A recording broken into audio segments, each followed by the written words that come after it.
que é do Estado. Então, esse princípio já tem em parceria público-privada, é estendê-la para as obras ordinárias. Finalmente, passar a palavra para Evaristo. Obrigado pelas perguntas, deputado João Arruda. Bom, começo pela primeira que o senhor fez sobre o pregão, né, do limite de 100 mil reais. O ideal é que fosse zero, né? Essa é a nossa opinião. Exato. E, obviamente, se for 100 mil reais, o setor, obviamente, aceitaria, não tem como não aceitar, mas o ideal é zero. A proposta é zero. Então, pronto. Então, 100 mil reais é dispensa de licitação. Tá. Para os municípios. Entendi. Estado também. Entendi. Não, isso sim seria aceitável.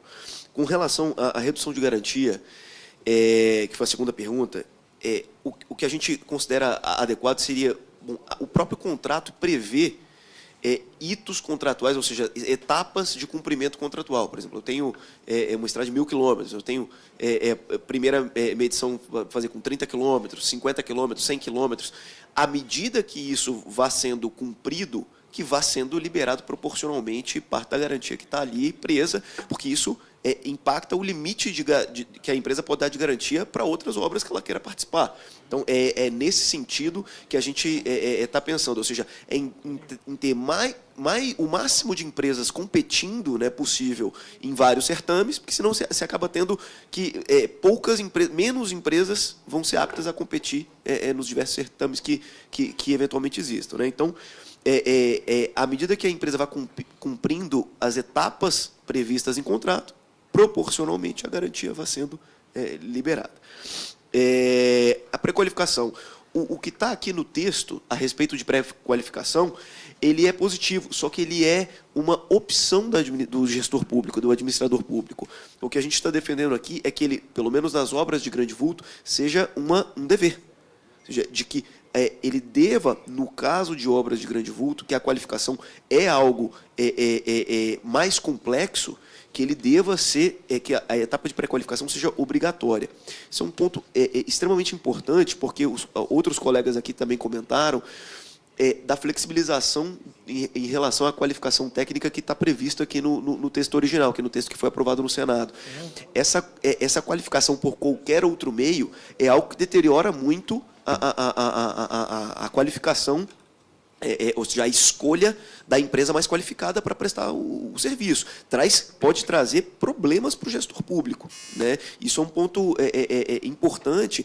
E em obras ultracomplexas, ou seja, obras de montagens industriais complexas, usinas hidrelétricas, você deixar uma qualificação flexível ou não fazer uma pré-qualificação anterior, isso pode gerar problema. Que aí a gente, né, já comentei aqui, do problema da insegurança jurídica do gestor público de tomar a decisão de contratar pelo menor preço e descobrir que tem um pequeno ou um grave problema depois, né, na qualificação do menor preço. E ele fica entre a cruz e a espada porque ele fica com o órgão de controle aqui no pescoço dele do como ele vai justificar desabilitar o menor preço, né?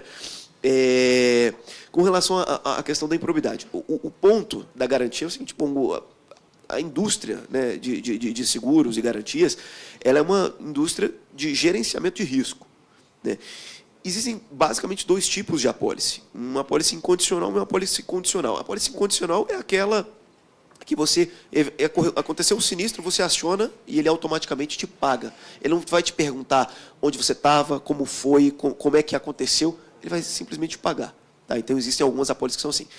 Em geral, no mundo, no setor de infraestrutura ou obras, no setor de obras em geral, não há apólices incondicionais. Então, a regra são de apólices condicionais. O que isso significa? Significa que é o seguinte: quando acontecer um sinistro, a primeira pergunta que a seguradora vai fazer vai ser o seguinte: bom, então a empresa quebrou e não pôde completar a obra que foi contratada para fazer. Então, ocorreu um sinistro, ela tem que avaliar ou pagar o governo, ou, né, o contratante, ou assumir a obra. E ele vai perguntar: tá bom, o pagamento estava regular? E aí o Estado vai dizer: não estava. Então, ele vai falar: então, isso é um elemento de escusa do sinistro, ou seja, é um elemento de perda do benefício. da apólice. Então, o governo vai ter, né, o contratado, né, vai acionar a seguradora para receber o prêmio de volta que pagou, porque ele não deu causa ao sinistro. O governo vai ficar sem a obra e vai ter que relicitar e vai ter que fazer novamente uma licitação. Por quê? Por uma falha do próprio governo. Esse ponto, e aí os senhores podem perceber, esse ponto da questão do pagamento é um elemento central. E eu convirjo com o que os meus colegas disseram aqui.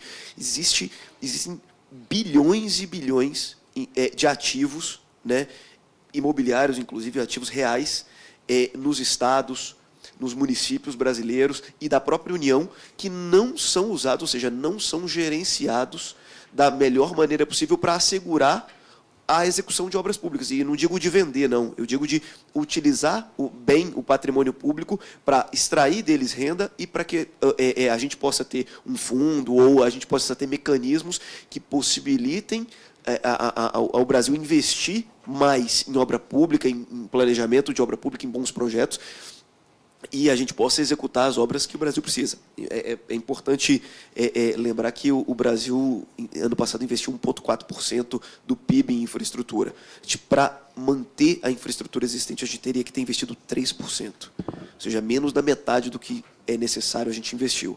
Isso daria mais ou menos 300 bilhões, né, de reais. Então, esse é talvez o ponto mais relevante. É como é que nós vamos conseguir direcionar recursos públicos e usá-los com qualidade. O deputado Lippe comentou ali do prazo político eleitoral, que é legítimo, né, para se executar, planejar e executar uma obra pública. Eu acho que a maneira da gente fazer, talvez, deputado, é inverter a lógica. É criar, sim, à medida que o carro vai andando, a gente tem que trocar o pneu, né? E executando as obras e, ao mesmo tempo, fazendo um banco de projetos em que os diversos governantes que vão assumindo vão priorizando e executando aquelas obras que estão ali naquele banco de projetos. Eu acho que é isso muito do que a PPI tem feito com grande sucesso nas concessões. A gente tem que replicar esse bom modelo, que já figurou no Brasil no passado, né, no passado. A gente tem que replicar esse bom modelo para a obra pública, porque a PPI hoje está se dedicando mais intensamente à concessão. Eu acho que a gente pode replicar esse modelo para a obra pública, que é um modelo de governança plural, colegiado, ou seja, diminui um pouco a pressão eleitoral de escolher o projeto que vai ser priorizado, né? E a gente pode escolher um projeto que efetivamente seja o melhor em termos de retorno econômico e social para o Brasil, e a gente, ao mesmo tempo, cria uma carteira de projetos a serem executados. É basicamente isso. Obrigado, Evaristo. O deputado Toninho precisa usar da palavra. Eu ainda voto, não que eu sou contra as pequenas